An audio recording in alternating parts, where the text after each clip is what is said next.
আর্জেন্টিনায় ক্ষুদ্র ঋণ চালু করতে বাংলাদেশের সহযোগিতা কামনা করেছেন ঢাকায় নিযুক্ত দেশটির রাষ্ট্রদূত মার্সেলো সিজা।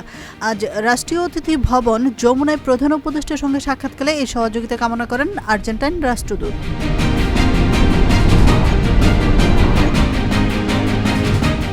রক্ত দিয়ে হলেও সীমান্ত নিরাপদ রাখা হবে বললেন স্বরাষ্ট্র উপদেষ্টা জাহাঙ্গীর আলম চৌধুরী। কেউ কোনো ক্ষতি করতে পারবে না। দুপুরে রাজধানীর তেজগাঁও ভূমি অফিসে এসব কথা বলেন তিনি। বাংলাদেশ থেকে আরও দক্ষ জনশক্তি নিতে আগ্রহী রাশিয়া। একই সঙ্গে বাংলাদেশিদের জন্য ভিসা পদ্ধতি সহজ করার আশ্বাস দেওয়া হয়েছে। সকালে পররাষ্ট্র উপদেষ্টা তৌহিদ হোসেন ও সচিব জসিমউদ্দিনের সঙ্গে বৈঠকের পর এসব কথা জানান রাশিয়ার রাষ্ট্রদূত খোজিন। বড় বড় প্রজেক্ট নয়, ছোট ছোট প্রজেক্টে মানুষের ভাগ্য পরিবর্তন হতে পারে বলে জানালেন নৌ উপদেষ্টা সাখাওয়াত হোসেন। আজ সকালে ভোলার ইলিশা লঞ্চ ঘাট পরিদর্শনের সময় এসব কথা বলেন তিনি।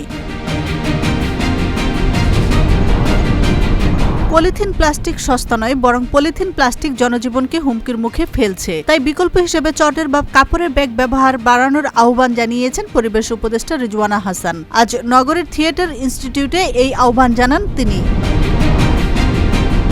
সাবেক কৃষিমন্ত্রী আব্দুস শহীদ এবং সাবেক মন্ত্রী পরিষদ সচিব কবির বিন আনোয়ার ও তার স্ত্রী তৌফিকা আহমেদের বিরুদ্ধে মামলা করেছে দুর্নীতি দমন কমিশন। দুদকের প্রধান কার্যালয়ের উপসহকারী পরিচালক খায়রুল হাসান বাদী হয়ে 3টি মামলা করেন।